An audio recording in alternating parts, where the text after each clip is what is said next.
ಆಯುರ್ವೇದ ಪಥ್ಯವನ್ನು ಕೇಳುವವರು ಮತ್ತು ಅನುಸರಿಸುವವರು ತಮ್ಮ ಜೀವನದಲ್ಲಿ ಅನಾರೋಗ್ಯ ಎಂಬ ಪದವನ್ನು ಕೇಳುವುದಿಲ್ಲ. ನಿಮ್ಮ ಆರೋಗ್ಯಕ್ಕಾಗಿ 5 ನಿಮಿಷಗಳು.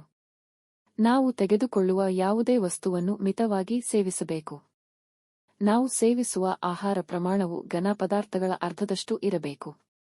ಹೊಟ್ಟೆಗೆ ತಿನ್ನಲಾಗದಷ್ಟು ತಿನ್ನಬೇಡಿ. ಅಂದರೆ 3/4 ಭಾಗ ತಿಂದು ಹೊಟ್ಟೆಯ 1/4 ಭಾಗ ಖಾಲಿ ಇಡಬೇಕು. ಮಿತಿಮೀರಿದ ಆಹಾರ ಸೇವನೆ ಮಾಡಬೇಡಿ. ಇದರಿಂದ ದೇಹದ ಶಕ್ತಿ, ಚೈತನ್ಯ ಕಳೆದುಕೊಳ್ಳುತ್ತದೆ. ಎಲ್ಲಾ ರೋಗಗಳು ಸಂಭವಿಸುತ್ತವೆ.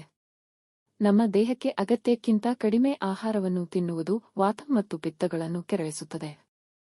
ಈ ಕಾರಣದಿಂದಾಗಿ ಸುಸ್ತು, ಆಲಸ್ಯ ಮತ್ತು ದೌರ್ಬಲ್ಯದಂತಹ ಸಮಸ್ಯೆಗಳು ಉಂಟಾಗಬಹುದು. ಕೆಲವೊಮ್ಮೆ ಅವು ಮಾರಕವಾಗಬಹುದು.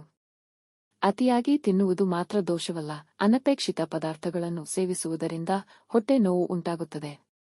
ಸರಿಯಾಗಿ ಹಣ್ಣಾಗದ, ಗಟ್ಟಿಯಾದ ಮತ್ತು ಹಣ್ಣಾಗಲು ಬಹಳ ಸಮಯ ತೆಗೆದುಕೊಳ್ಳುವ ವಸ್ತುಗಳು, ತುಂಬಾ ಮಸಾಲೆಯುಕ್ತ ವಸ್ತುಗಳು, ಶೀತ, ಅಶುದ್ಧ, ಬಾಯಾರಿಕೆ ಹೆಚ್ಚಿಸುವ, ಒಣ ಮತ್ತು ಗಟ್ಟಿಯಾದ ವಸ್ತುಗಳು, ನೀರಿನಲ್ಲಿ ಇರುವ ವಸ್ತುಗಳು ಇತ್ಯಾದಿ. ಜೀರ್ಣವಾಗುವುದಿಲ್ಲ. ಇವುಗಳನ್ನು ಸೇವಿಸಬಾರದು. ಆಹಾರ ಸೇವಿಸುವಾಗ ದುಃಖ, ಕೋಪ ಅಥವಾ ಭಯಗೊಂಡಾಗ ತಿನ್ನುವ ಪದಾರ್ಥಗಳು ಜೀರ್ಣವಾಗುವುದಿಲ್ಲ.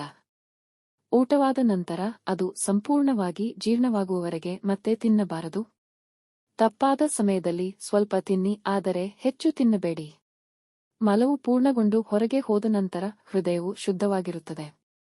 ಹಸಿವು ಅನುಭವಿಸಿದಾಗ ಅಥವಾ ಅನುಭವಿಸದಿದ್ದಾಗ ಹೊಟ್ಟೆಯು ಆಹಾರವನ್ನು ಚೆನ್ನಾಗಿ ಜೀರ್ಣಿಸಿಕೊಳ್ಳಲು ಮತ್ತು ದೇಹವು ಹಗುರವಾದಾಗ ಮಾತ್ರ ಆಹಾರ ತಿನ್ನಬೇಕು. ಊಟದ ಸಮಯದಲ್ಲಿ ಸ್ನಾನ ಮಾಡಬೇಡಿ. ಕುಲಪತಿಗಳು, ಹುಡುಗರು, ಅತಿಥಿಗಳು ಅನ್ನದಿಂದ ತೃಪ್ತರಾಗುತ್ತಾರೆ. ಜಾನುವಾರುಗಳನ್ನು ಸಾಕಲು ಅವುಗಳಿಗೆ ಆಹಾರವನ್ನು ಒದಗಿಸಿ ಹೃದಯದ ಶುದ್ಧತೆ ಇರುವುದರಿಂದ ಅವು ಯಾರನ್ನೂ ದೂಷಿಸುವುದಿಲ್ಲ. ಮಾತನಾಡದೆ ತನ್ನಷ್ಟಕ್ಕೆ ಉಳ್ಳವರು ಕೊಟ್ಟಿದ್ದನ್ನು ತಿನ್ನುತ್ತವೆ.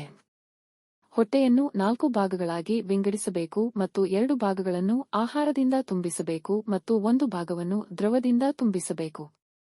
4ನೇ ಭಾಗವನ್ನು ಗಾಳಿಗಾಗಿ ಮುಕ್ತವಾಗಿ ಇಡಬೇಕು.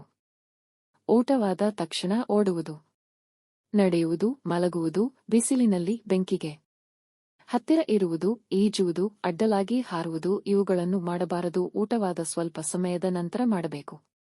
ಈ ವಿಡಿಯೋ ನಿಮಗೆ ಇಷ್ಟವಾದಲ್ಲಿ ಲೈಕ್ ಮಾಡಿ ಮತ್ತು ನಿಮ್ಮ ಸ್ನೇಹಿತರ ಜೊತೆ ಶೇರ್ ಮಾಡಿ. ಹಾಗೆಯೇ ನಮ್ಮ ಹೊಸ ವಿಡಿಯೋಗಳನ್ನು ನೀವು ತಕ್ಷಣ ಪಡೆಯಬೇಕೆಂದಿದ್ದರೆ ಚಂದಾದಾರರಾಗಿ ನಮ್ಮ ಚಾನೆಲ್ ಪಕ್ಕದಲ್ಲಿರುವ ಬೆಲ್ ಐಕಾನ್ ಒತ್ತಿರಿ.